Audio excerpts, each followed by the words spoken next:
Pertemuan keempat, memori utama. Ini adalah hierarki memori. Mulai dari yang ujung paling atas adalah register. Setelah itu di bawahnya adalah level 1 cache. Terus level 2 cache. Setelah itu main memory atau RAM. Setelah itu disk cache, cache-nya hard disk. Setelah itu baru hard disknya sendiri. Terus bawahnya lagi optical, CD atau DVD. Setelah itu magnetic tape. Dibagi dari yang ujung di sini disebut sebagai inboard memory. Terdiri dari 3 hal ini, register, cache, sama memory. Maksudnya inboard adalah ketiga jenis memori ini ada dalam motherboard. Jadi tidak perlu keluar dari motherboard, semuanya ada di situ. Terus kemudian level berikutnya adalah outboard storage. Contohnya adalah magnetic disk, CD-ROM, CD-RW, dan DVD-RW. Jadi kalau CPU mau mengakses salah satu dari ini, itu jalur koneksinya keluar dari motherboard. Setelah itu ada offline storage, yaitu yang di luar, yang offline, bisa dilepas, terus sifatnya dia terpisah dari komputer, yaitu contohnya adalah magnetic type. Semakin ke bawah, biaya per bit makin murah, kapasitas makin besar, waktu akses makin lama, frekuensi diakses oleh prosesor makin jarang. Nih, ada pertanyaan dulu sampai sini?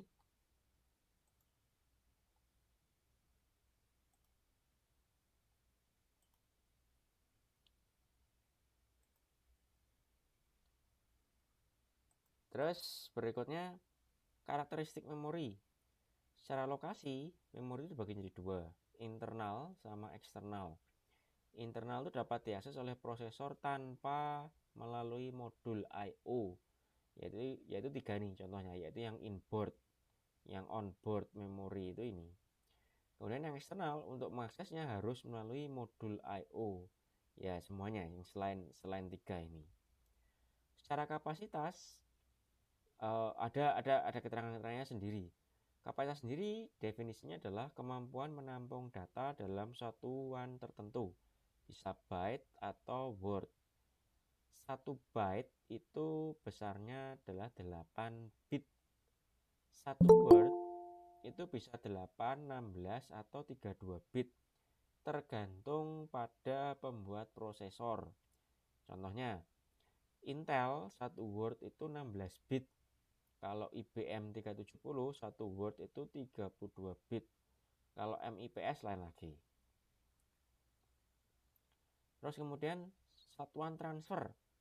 Kalau memori internal itu adalah banyaknya bit yang dapat dibaca atau ditulis dari atau ke memori dalam setiap detik. Itu setara dengan banyaknya jalur data yang terhubung ke memori atau lebar busnya. Biasanya sebanyak 1 word, tapi dapat lebih banyak lagi, misal 32, 64, atau 128 bit. Kemudian memori eksternal itu dia menggunakan satuan blok, bukan word, yang ukurannya lebih dari 1 word. Kemudian ada lagi satuan alamat, atau disebut juga dengan addressable unit, adalah ukuran memori terkecil yang dapat diberi alamat tersendiri. Besarnya tergantung pembuat prosesor. Kalau Intel itu biasanya 1 byte atau 8 bit. Kalau MIPS katanya lain. Kalau di hard disk, addressable unitnya itu adalah cluster. Kemudian secara akses, secara pengaksesan ada beberapa jenis. Ada sequential, ada direct access, ada random access, dan ada asosiatif. Kalau yang sekuensial itu akses ke memori dilakukan secara berurutan. Jadi kalau dia diibaratkan lurus gini, maka kalau posisinya dia di awal, posisi pembacaan dia di awal, kemudian akses yang ditarget adalah di tengah, maka dia harus membaca satu persatu, diproses, maksudnya diarahkan, diputar, di-roll, dipindah area pembacanya sampai ke tengah, baru bisa dibaca di sana. Digunakan mekanisme share, read, sama write. Waktu aksesnya sangat bervariasi, bergantung pada lokasi data yang akan dituju dan data sebelumnya. Contohnya adalah magnetic tape. Jadi kalau tadi yang saya bilang posisi targetnya di tengah, dia di awal, maka dia harus searching di sequence sampai ke tengah. Setelah dari sini, berikutnya membaca datanya ada di pinggirnya dia, posisi sebelahnya dia, maka ya dia hanya sekali pindah terus langsung bisa dibaca data lagi. Kalau setelah itu balik lagi ke awal, maka dia harus diputar lagi, di roll lagi, diputar sampai melewati seluruhan data tengah sampai awal, baru sampai di situ baru bisa dibaca lagi. Jadi sangat bervariasi waktu aksesnya. Kemudian adalah direct access. Akses ke memori langsung menuju ke lokasi terdekat terlebih dahulu. Kemudian diteruskan dengan sedikit pencarian dan perhitungan. Setiap blok atau record mempunyai alamat unik berdasarkan lokasi fisik. Digunakan mekanisme share, read, and write sama seperti sebelumnya. Waktu aksesnya bervariasi dan bergantung pada lokasi data yang akan dituju dan lokasi data sebelumnya. Contohnya hard disk, maksudnya apa? Hard disk itu di dalamnya ada beberapa keping magnetik tempat menyimpan data. Jadi pertama-tama dia akses memorinya menuju ke lokasi terdekat. Lokasi terdekatnya adalah piringan yang mana. Ketika komputer meminta, oke, cari data ini, dia lihat dulu data ini ada di piringan yang mana. Oh, piringan pertama, maka piringan pertama yang diaktifasi. Piringan-piringan yang lain tidak diaktifasi. Terus setelah piringan pertama, baru nanti headnya diputar, diarahkan menuju lokasinya dari datanya, dari track mana, terus kemudian cluster yang mana. Itu ceritanya. Jadi dia ada pindah dulu lokasi terdekat, tidak harus mengikuti semua piringan dibaca semua, tidak. Kalau yang direct access. Berikutnya random access. Akses ke memori dilakukan secara random langsung ke alamat yang dituju. Contohnya adalah main memory. Kalau main memory itu langsung alamatnya berapa langsung bisa dibaca di alamat tersebut. Tidak perlu di roll, tidak perlu diaktifasi dulu pada keping keberapa, itu tidak butuh. Setiap alamat memori mempunyai alamat unik. Waktu aksesnya adalah konstan dan tidak bergantung pada urutan akses sebelumnya. Yang terakhir adalah asosiatif. Pencarian data di memori dilakukan dengan membandingkan seluruh word secara bersamaan tidak berdasarkan alamat. Waktu akses konstan karena dia membacanya langsung register A, langsung seluruh keseluruhan isi register itu dibaca. Tidak bergantung pada lokasi dan urutan akses sebelumnya. Contohnya adalah cache memory. Cara performansi itu ada dua istilah, yaitu ada waktu akses atau latency, sama satu lagi waktu siklus memori. Kalau waktu akses adalah waktu antara perintah akses, baca atau tulis, sampai didapatkannya data di MBR. Motherboard record kelihatannya MBR ini. Atau data dari MBR telah disalin ke lokasi memori tertentu. Satu lagi, waktu siklus memori adalah waktu dimulainya suatu operasi memori sampai memori siap melaksanakan operasi berikutnya. Ini biasanya lebih penting. Jadi contohnya begini, ini memory access time di sini. Mulai dari loading address ke memory address register, di decode, suatu copy data. Ini access time. Tetapi kalau yang siklus memori ditambahi restore. Jadi waktu siklus memori adalah waktu akses ditambah waktu untuk perubahan signal jalur data sebelum akses kedua. Jadi ada proses restoring sebelum dia siap lagi untuk dibaca atau ditulisi. Terus transfer rate adalah waktu rata-rata perpindahan data. Kalau dalam RAM itu adalah 1 dibagi waktu siklus. Kalau non-RAM rumusnya adalah Tn plus Ta sama dengan Ta plus N dibagi R. Tn adalah waktu rata-rata untuk baca tulis sejumlah N bit. Ta adalah rata-rata waktu akses, N adalah jumlah bit, R adalah transfer rate atau bit per second. Jenis fisik dibagi menjadi beberapa memori. Ada yang fisiknya berupa semikonduktor. Contohnya adalah RAM dan flash disk. Kalau magnetik contohnya adalah hard disk dan magnetic tape. Kalau optik contohnya adalah CD dan DVD. Secara karakteristik fisik ada yang namanya volatile. Volatile itu nilainya hilang bila tegangan listrik dimatikan. Apakah semua internal memori begitu? Belum tentu. Nanti berikutnya ada. Non volatile nilainya tidak hilang, tetap ada meskipun tidak ada tegangan listrik. Apakah semua external memory? Kelihatannya begitu. Terus ada juga erasable, nilainya dapat dihapus. Itu contohnya adalah yang semikonduktor dan magnetik. Non erasable nilainya tidak dapat dihapus atau ROM. Terus berikutnya secara organisasi memori, penyusunan bit untuk membentuk word. Ini subtopik berikutnya. Jadi karakteristik memori yang barusan saya jelaskan adalah ada 8 hal ini, secara lokasi, kapasitas, satuan transfer, dan sampai dengan organisasi memori. Sampai sini ada pertanyaan kah?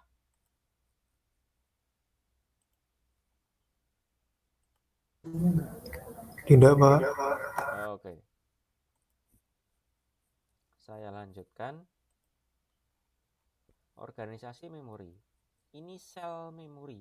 Satuan memori terkecil namanya sel memori. Setiap memori tersusun dari rangkaian sel-sel memori. Setiap sel itu ketika dia write ada 3 sinyal di sini.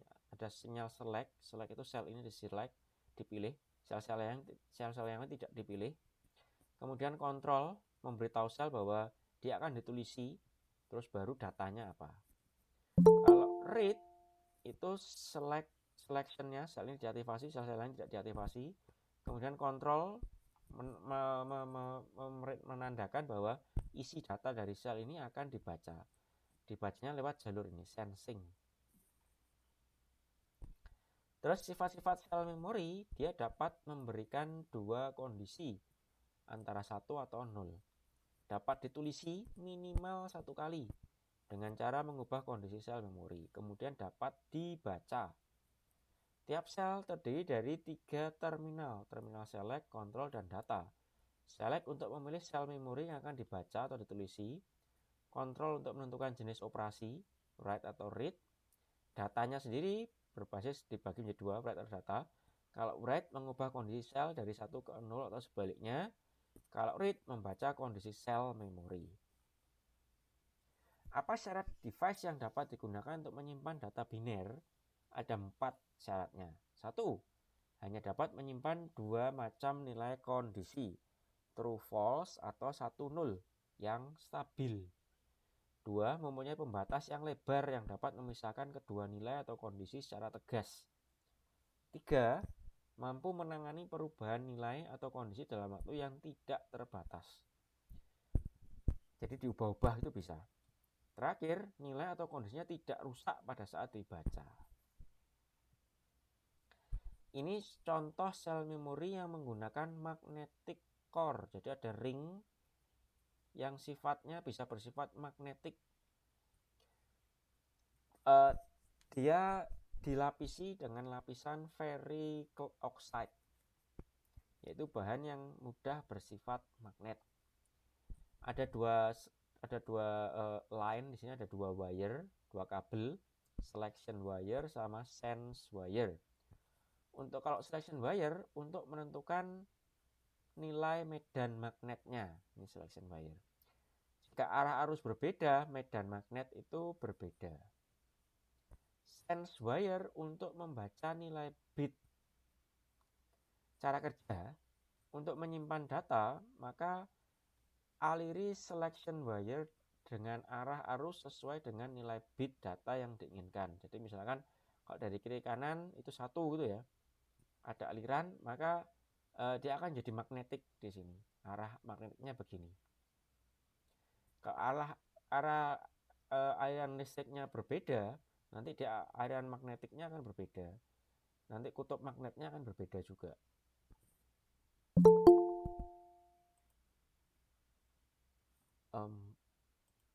Terus berikutnya untuk pembacaan data, selection wire-nya dialiri arus yang menghasilkan bit bernilai 0. Jika bit yang sedang tersimpan 0, katakanlah di sini tadi arah ke sini 0 gitu ya. Sebelumnya 0, jadi aliran magnetik medan elektromagnetiknya begini. Terus ketika mau dibaca dia lagi aliran yang sama 0. Alirannya kan sama begini juga. Kalau 0, maka tidak ada tegangan induksi pada sense wire. Sense wire-nya tidak ada, tidak mengalami perubahan tegangan karena arah aliran medan magnetnya sama. Maka bitnya bernilai 0. Tapi kalau nilainya 1, nilainya begini, terus dikasih aliran begini yang berkebalikan, ada perbedaan medan magnet di sana. Sensing wire-nya akan merasa oh ini berbeda, akan mendeteksi adanya perbedaan tersebut medan magnetnya. Data yang disimpan berubah dari 1 menjadi 0. Sense wire-nya terinduksi, berarti data yang sedang disimpan itu nilainya 1. Kalau sudah 1 dia tahu oh nilainya 1.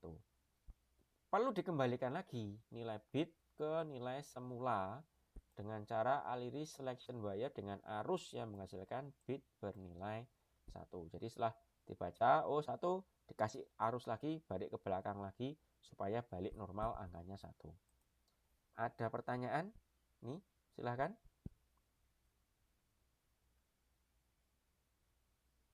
Silahkan Muhammad Wahyudi.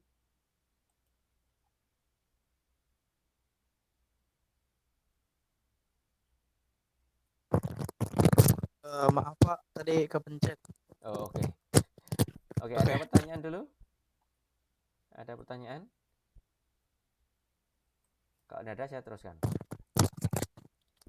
Terus, sel memori yang kedua itu adalah menggunakan perangkat elektronik, yaitu gabungan antara transistor dan kapasitor. Yang sebelumnya pakai memori, pakai magnetik, yang ini pakai transistor dan kapasitor. Transistor itu yang ini, kapasitor itu yang ini. Disebut juga memori dinamis. Kenapa memori dinamis? Sebentar lagi saya jelaskan. Kapasitor itu digunakan untuk menyimpan nilai data. Jadi, kalau kapasitor ini kasih tegangan, dia akan menyimpan muatan. Itu secara gradual dia akan lama-lama akan hilang muatannya. Ini pelajaran fisika SMA. Terus address line di atas ini digunakan untuk mengaktifasi sel memori atau transistor tersebut. Dia terkoneksi pada sisi base dari transistor. Base, emitter, kolektor. Terus ada bit line. Bit line terkoneksi dengan emitter. Untuk membaca atau menulis data dari ke sel memori. Ini sebenarnya pelajaran ini itu lebih cocoknya ke teknik elektro. Karena detail, ngomong tentang hardware. Cuman ya anak informatika sekedar tahu lah. Sudah tahu bahwa di dalamnya itu underlyingnya dari sel memori itu seperti ini. Cara kerja untuk menyimpan data atau write, maka satu, sinyal yang akan ditulis dihubungkan ke bit line. Ini bit line. Kalau high voltage 1, low voltage 0. Terus sinyal diberikan ke address line. Address line di sini diaktifasi. Diaktif. Kalau dia aktif, itu dia mengkoneksikan antara sisi kiri ke sisi kanan. Sisi kiri ke sisi kanan. Ibaratnya ini keran. Ini kerannya kalau diaktifasi, kerannya dibuka. Kalau tidak diaktifasi, kerannya ditutup. Sini itu ibaratnya ada pompa elektrik, pompa air elektrik, mesin pompa listrik. Yang di sini itu ibaratnya ada tandon airnya. Jadi kalau diaktifasi, di sini pompa airnya mengisi, maka masuk airnya ke tandon air. Itu mengisi angka 1. Kalau isinya 0, maka sebenarnya dia menyedot pompa airnya. Dari yang isinya di tandonnya akan keluar semua. Itu caranya writing. Untuk simpan bit 1, arus mengalir masuk ke kapasitor nih yang merah. Kapasitor jadi diisi dengan muatan listrik. Untuk menyimpan bit 0, arus mengalir dari kapasitor keluar. Muatan kapasitor dikosongkan. Itu tadi, untuk writing. Untuk baca data, reading, pertama, address line diberi sinyal, transistor on. Terus muatan kapasitor dialirkan ke bit line atau sense, dialirkan ke sini. Bit line-nya nanti ada detektornya. Sense amplifier membandingkan muatan kapasitor dengan tegangan reference untuk menentukan apakah data bernilai 1 atau 0. Nah, kenapa kok disebut dinamis? Ini alasannya yang keempat. Muatan kapasitor kan berkurang di sini. Perlu di-refresh. Nah, proses refresh-nya ini butuh waktu, makanya disebut memorinya ini dinamis. Memori yang harus di-refresh secara berkala. Ada pertanyaan sampai sini? Oke, lanjut. Nah, ini memori juga secara elektronik gabungan dari beberapa transistor. Disebut ini 1, 2, 3, 4, 5, 6. Disebut memori statis karena memori yang jenis ini tidak perlu di-refresh. Karena dia tidak menggunakan kapasitor, semuanya dia menggunakan transistor. Oke, saya tidak menjelaskan ini ya. Cukup diketahui saja bahwa transistor ini yang memori statis ini tidak butuh di-refresh. Karena semuanya transistor, tidak ada kapasitornya. Terus perbandingannya antara yang menggunakan magnetik sama yang semikonduktor. Yang magnetic core-nya itu lambat, switchingnya 0,5 sampai 3 mikrosecond. Switching itu perubahan nilai.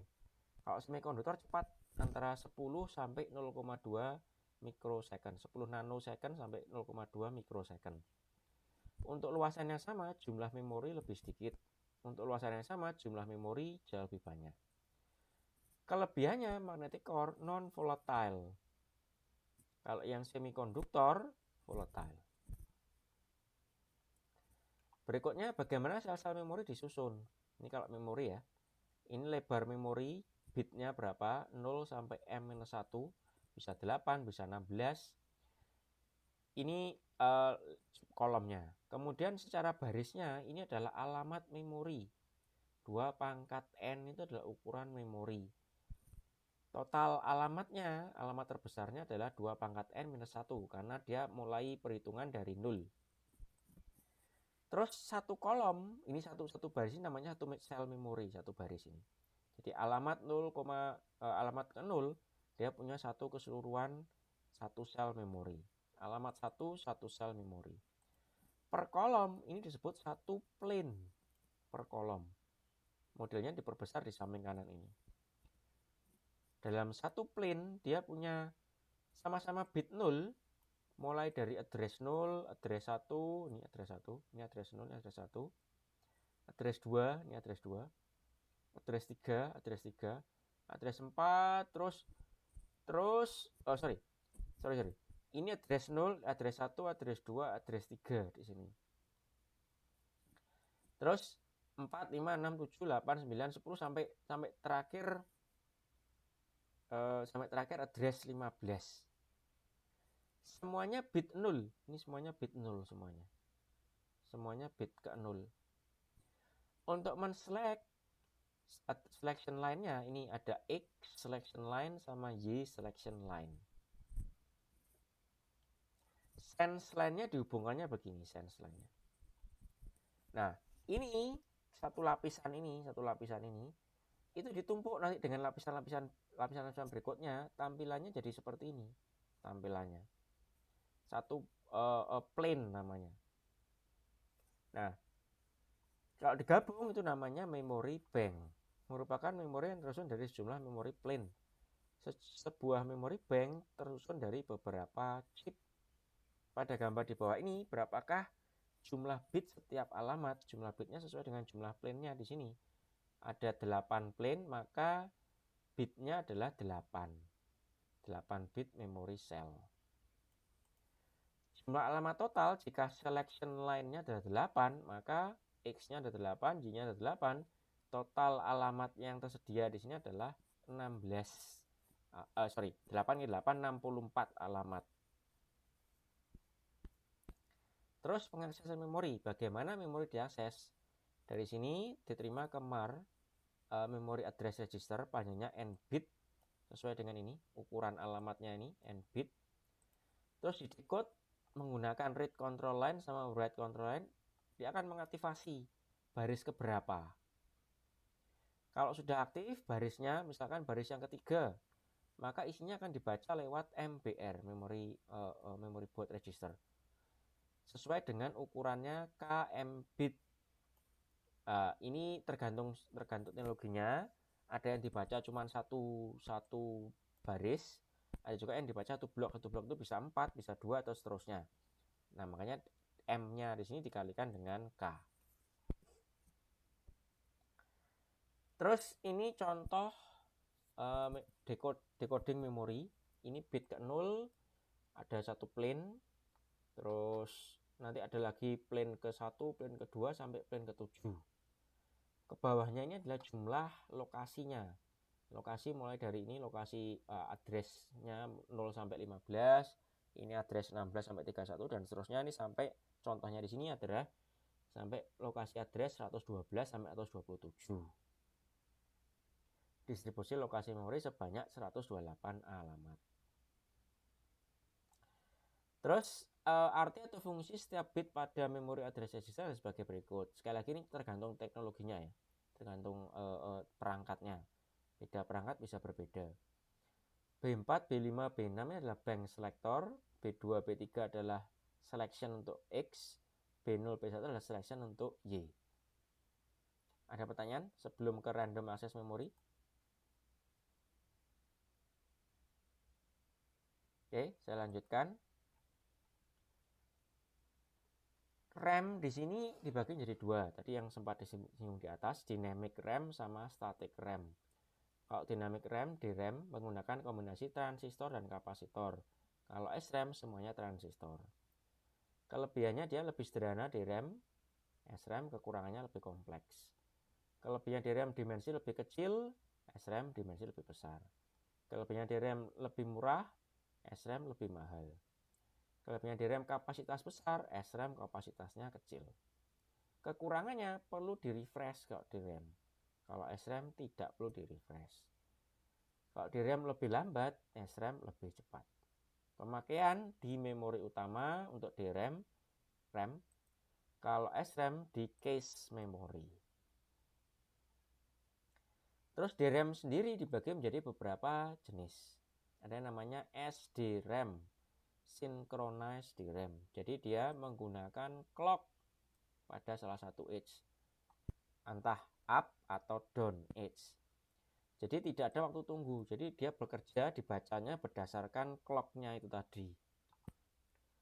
Terus ada DDR-SDRAM. Dia menggunakan 2 edge clock. Ketika dia naik atau turun sama-sama digunakan untuk data transfer. Jadi kecepatannya lebih cepat. DDR2 dan DDR3 itu mempunyai frekuensi lebih tinggi dan buffer lebih besar. Ada juga yang SODIMM, Small Outline Dual Inline. Itu pinnya berbeda di kedua sisi sehingga meningkatkan ukuran bus dan kecepatan. SODIMM adalah versi DIMM yang lebih kecil yang digunakan di laptop. Ini contohnya. Kalau kita punya begini, tampilan yang begini dengan parameter-parameter, kita bisa menentukan kapasitasnya berapa berdasarkan nih datanya. Row-nya 13 bit, dari mana kita tahu? Ini dari sini, row address 0 sampai 12. Kolomnya 10 bit, dari mana kita tahu? Ini kolom address 0 sampai 9. Banknya ada 2 bit, dari mana kita tahu? Ini device bank address 0 sampai 1.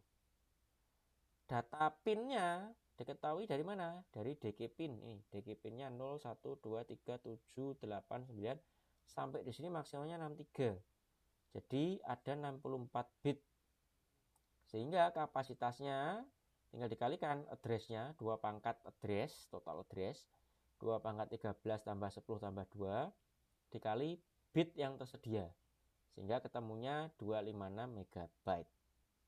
Ada pertanyaan? Ada pertanyaan? Oke, lanjut. Read only memory atau ROM. Ada varian-variannya. Ada PROM, yaitu programmable ROM. Jadi ROM yang bisa diisi program. Terus EPROM, erasable PROM. Jadi PROM ini yang bisa dihapus. Yang PROM ini yang PROM saja tidak bisa dihapus. Yang EPROM bisa dihapus. Kemudian ada EEPROM, electrically EPROM. Jadi dia bisa menghapus secara elektrik. Kalau yang EPROM biasa tidak bisa secara elektrik. Caranya apa? Sebentar lagi. Kemudian juga flash memory. Ini tabelnya. Random access memory RAM kategorinya ada read write. Kalau yang ROM sama PROM read only memory. Yang EEPROM sama flash read mostly. Jadi ditulisnya jarang-jarang, kebanyakannya akan dibaca. Erasure, cara penulisan, cara penghapusan, kalau RAM electric byte level. Kalau ROM sama PROM tidak bisa dihapus, sekali ditulis sudah. Kalau yang EPROM, cara penghapusannya pakai UV light, sinar ultraviolet, chip level. Jadi langsung sekali hapus, keseluruhan datanya hapus. Kalau UV light itu biasanya EPROM itu bentuknya IC. Di atasnya itu ada kayak stiker penutup. Kalau kita mau menghapus, stikernya dibuka. Terus di sana nanti akan ada sensor ultraviolet. Itu dikasih sinar ultraviolet atau dijemur di bawah sinar matahari itu sudah terhapus dia. Kalau sudah terhapus, tutup lagi stikernya, siap untuk ditulisi. Kalau yang EPROM itu secara elektrik byte level. Jadi ada alatnya khusus untuk menulis itu. Untuk flash memory itu secara elektrik block level. Untuk mekanisme untuk penulisan secara elektrik. Untuk yang ROM ini pabrikan yang bisa. Perangkatnya perangkat pabrikan. Saya tidak pernah tahu. Mungkin sekarang ada kita bisa beli blok ROM kosongan terus bisa kita tulis. Tapi saya tidak pernah lihat. Saya tidak pernah lihat alatnya seperti apa. Yang lainnya ini secara elektrik. Cara penulisannya ada alatnya khusus, IC-nya ditancapkan di sana, bisa ditulisi di situ.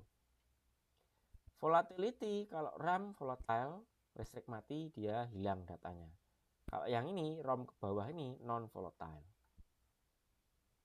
Sampai sini ada pertanyaan sebelum masuk ke parity.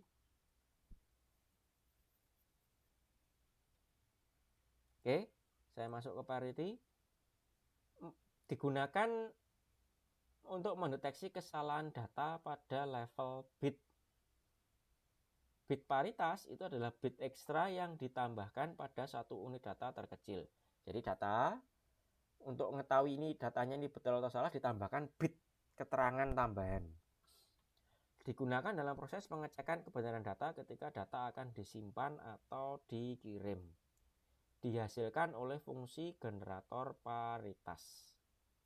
Jenis paritas ada dua, paritas genap atau even parity, paritas ganjil atau odd parity. Dia menambahkan sebuah bit hingga total bit 1 dari suatu word berjumlah genap. Kalau yang odd menambahkan sebuah bit sehingga total bit 1 dari sebuah word berjumlah ganjil. Dapat mendeteksi kesalahan bit berjumlah ganjil, lokasi bit tidak bisa diketahui. Contohnya begini, saya kasih contoh dulu.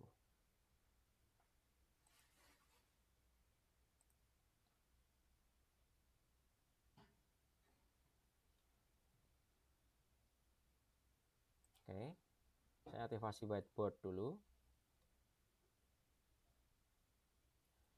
Jadi kalau saya punya data selebar 4 bit, datanya isinya adalah 0001. Nah, kalau tidak menggunakan mekanisme parity bit, ya sudah, data ini disimpan, dikirim, disimpan, itu 4 ini aja. Tapi kalau ada kesalahan, kita tidak tahu ini yang data yang sampai itu betul atau enggak, data yang tersimpan itu betul atau tidak, kita tidak bisa ngecek. Jadi kalau misalkan ini dikirim via jaringan gitu ya, via internet, ternyata yang diterimanya adalah 0101. Tidak ada mekanisme, kita tidak bisa mendeteksi salah atau benarnya, tidak bisa.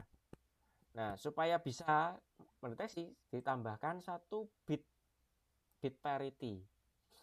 Kalau dia menggunakan bit parity yang genap, yang even itu bahasa Inggris genap, maka bit parity-nya akan diisi angka 1. Dari mana angka 1? Dihitung. Jumlah angka 1-nya dari data aslinya berapa? Angka 1-nya kan cuma ini. Cuma 1. 1 itu tidak genap. Supaya genap ditambahkan 1 lagi. Jumlahnya sekarang 2. Kalau 2 dia jadi genap. Nah, nanti ketika dikirim bit parity-nya ikut dikirim kan, 1 di sini kan. Dia akan punya mekanisme untuk deteksi kesalahan. Dia lihat ini data aslinya 1-nya 2. Terus bit parity-nya 1, dijumlah. Loh, jumlahnya kok tidak even, tidak genap. Oh, terjadi kesalahan ini berarti. Kalau terjadi kesalahan, kita bisa request, salah tadi data yang kamu kirim lagi dong. Itu kalau yang even. Kalau yang kalau yang satunya yang ganjil, yang odd parity, kalau ganjil odd, maka di sini dikirimnya adalah angka 0. Karena 1 ganjil. Ketika dia dikirim 0, dia bisa detect ini angka 1-nya jumlahnya berapa. Aslinya 2, genap. Loh, ini kok dia 0? Salah ini, karena harusnya odd kan, harusnya ganjil. Ini kok genap totalnya. Bisa terdeteksi, oh ini ada kesalahan. Sampai sini dulu, ada pertanyaan kah?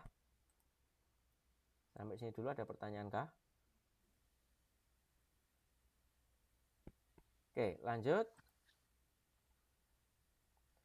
Ini prosesnya ya, flow-nya.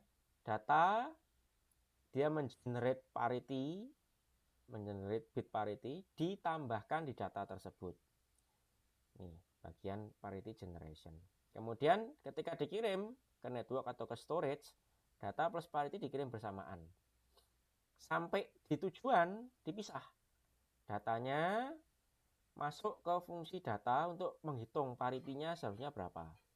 Kemudian bit parity di sini dipisah di sini, terus di-compare, dibandingkan. Sama atau tidak? Kalau sama, accept. Kalau tidak sama, maka diproses untuk invalid data. Contohnya salah, kirim ulang. Itu contohnya. Ini contoh yang lain. Data aslinya begini, 1001001. Kalau dia menggunakan contohnya di sini parity genap, dikasih angkanya 1. Terus dikirim. Ternyata dibaca sama. Maka data dianggap valid. Kenapa valid? Jumlah satunya 1, 2, 3, 4 genap. Terus kalau ternyata ketika dikirim, nyampainya itu berubah jadi begini datanya. Harusnya kan ini kan. Ini ada tambahan ekstra 1 di sini. Ketika dicek, loh ini kok enggak genap jumlah satunya, tidak valid, suruh kirim ulang lagi. Tapi bisa juga kejadiannya yang seperti ini, dibacanya kayak begini, 01110010, bit parity-nya sendiri ternyata salah, dikirimnya dia flipping, terus dia harusnya kan 1, di sini 0. Terus salah satunya dia berubah juga. Ini berubah jadi 1. Yang begini dianggap valid, ini yang berbahaya. Makanya bit parity ini mekanisme yang terhitung sederhana. Jadi bisa jadi dia error deteksinya. Untuk yang mekanisme yang lebih canggih adalah dengan menggunakan Hamming code. Sebelum saya ke Hamming code, ada pertanyaan dulu.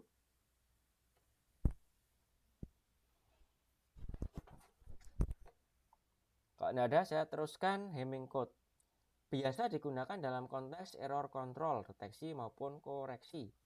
Ada istilah namanya code word. Code word adalah bit-bit data ditambah bit-bit paritas atau kontrolnya. Kemudian Hamming distance, jumlah perbedaan bit dari dua buah code word. Hamming distance n plus 1 itu dapat mendeteksi n error. Hamming distance n plus 2n plus 1 dapat merecover n error. Contoh code word dengan 7 bit informasi dengan 1 bit paritas genap. Ini informasinya di sini. Karena even parity ini 0. Ini 1, even parity dikasih 1. Ini satunya jumlahnya 1 ditambah 1. 1, 1, 0. Berarti kan antara ini dengan ini, baris pertama dengan baris kedua, 0 dengan 0 sama, 0 dengan 0 sama, 0 dengan 1 berbeda. 0 dengan 1 berbeda, ada 2 perbedaan, 2 bit yang berbeda. Kemudian baris kedua dengan baris ketiga, 0 dengan 0 sama, 0 dengan 0 sama, sampai di sini 0 dengan 1 berbeda, 1 dengan 0 berbeda, 1 dengan 1 sama. Maka 2 bit yang berbeda. Maka yang semacam ini itu disebut Hamming distance-nya 2. Hamming distance 2 hanya dapat mendeteksi 1 bit error. Nah, kalau dengan multi-bit karena paritinya cuma 1, dia hanya dapat mendeteksi 1 bit error. Kalau mau mendeteksi lebih dari 1 bit error, itu dengan yang multi-bit. Blok data sebanyak M digit dikodekan menjadi N, di mana N lebih besar dari M. Ditulis notasinya N, M. Misal code word, N ini code wordnya, terdiri dari 7 bit data ditambah 4 bit parity checkingnya, maka tulisnya adalah 11,7. Karena ini kan 7 di sini M, N-nya adalah 4 ditambah 7, 11. Jumlah bit code word harus memenuhi persamaan 2 pangkat K dikurangi 1 harus lebih dari sama dengan M plus K, di mana K adalah jumlah bit kontrol. M adalah jumlah bit data. K ini contohnya 4 ini K. Posisi atau letak bit-bit K ditentukan dengan rumus 2 pangkat X, jadi perpangkatan dari 2. X-nya 0, 1, 2, 3. Posisi bit dimulai dari posisi ke 1, bukan ke 0. M dibagi N adalah code rate atau code efisiensi. 1 dikurangi MN itu adalah redundansi. Ini contoh untuk mendeteksi kesalahan sebanyak 2 bit. Dapat menentukan posisi bit yang error jika jadi kesalahan sebanyak 1 bit. Recovery dilakukan dengan menginverse bit pada posisi yang salah. Ini contoh, langsung contoh saja. Contoh, bit datanya adalah ini, ada 7 bit. Jumlah code word-nya berapa ini? Kalau nilai K-nya 3, salah. Karena 2 pangkat 3 dikurangi 1, 8 dikurangi 1, 7. 7 itu tidaklah lebih besar daripada 7 tambah 3. Kalau nilai K-nya 4, oke. Karena 2 pangkat 4, 16, dikurang 1, 14, itu lebih besar daripada 11. Maka, kita gunakan yang K-nya 4. Nih, K-nya ada 4. 1, 2, 3, 4. Posisinya K ada di 2 pangkat 0, yaitu 1, 2 pangkat 1, 2, 2 pangkat 2, 4, 2 pangkat 3, 8. Makanya dia posisinya ada di bit 1, bit 2, bit 4, dan bit 8. Sisa bit yang lain, ini adalah bit datanya sendiri. Nih, 100, nih 100, 1101, 1101. Ini bit-bit yang lain digunakan untuk ini penempatan bit data aslinya. Terus bit K ini dari mana? Cara menentukan bit-bit K adalah melakukan penjumlahan modulo 2 atau XOR biner. Semua posisi bit data yang bernilai 1. Nih kan, 11. Ini kalau dia nilainya 1, 11 ditulis 11. Satu lagi 7, satu lagi 6, satu lagi 3.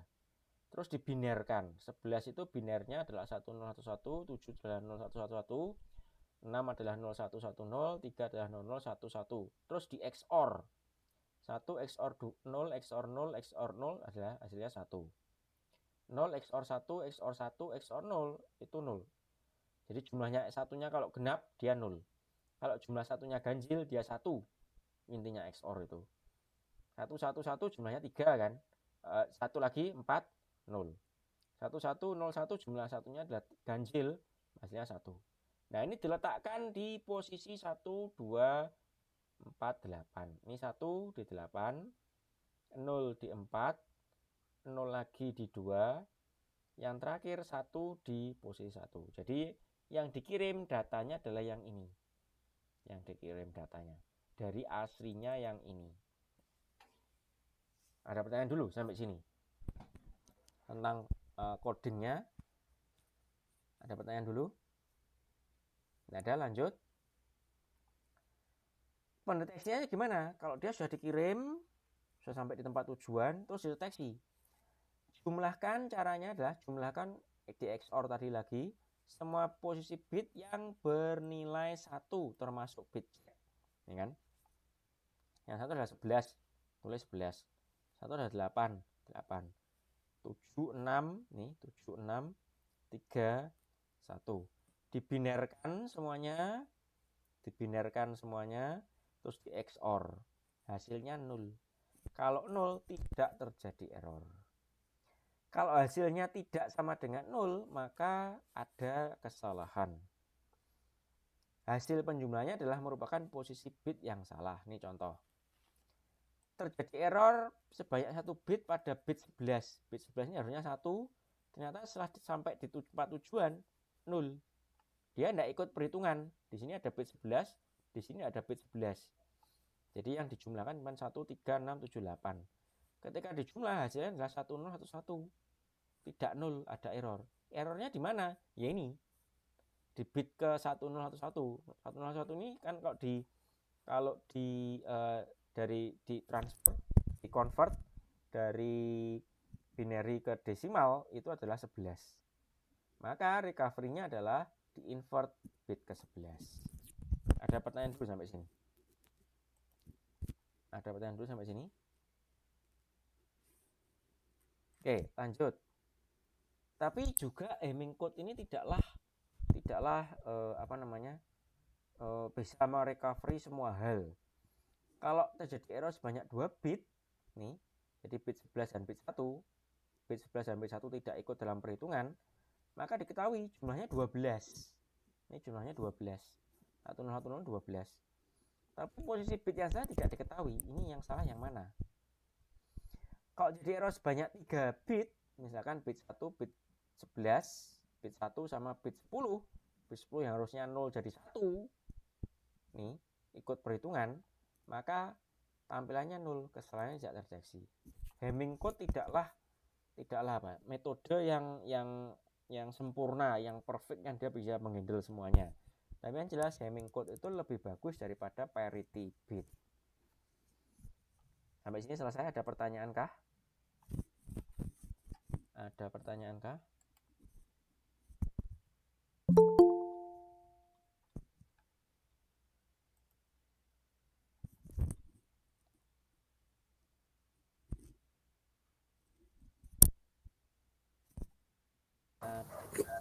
Pak, permisi mau tanya. Ya. Untuk kuisnya apakah jadi, Pak? Jadi ini setelah ini.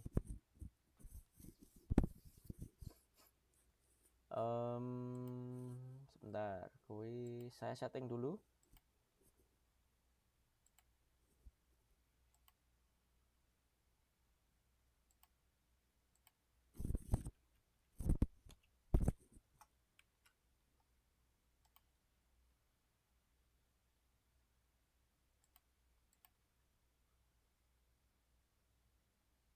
Oke.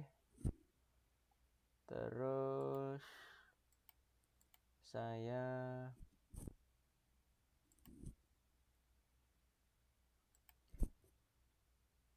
assign sekarang. Mahasiswa bisa cek di Google Classroom-nya.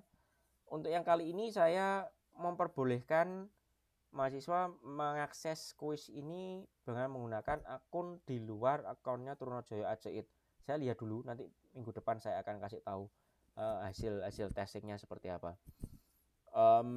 Kalau nanti kesulitan, maka kuis-kuis berikutnya akan saya minta semua mahasiswa menggunakan akun Trunojoyo.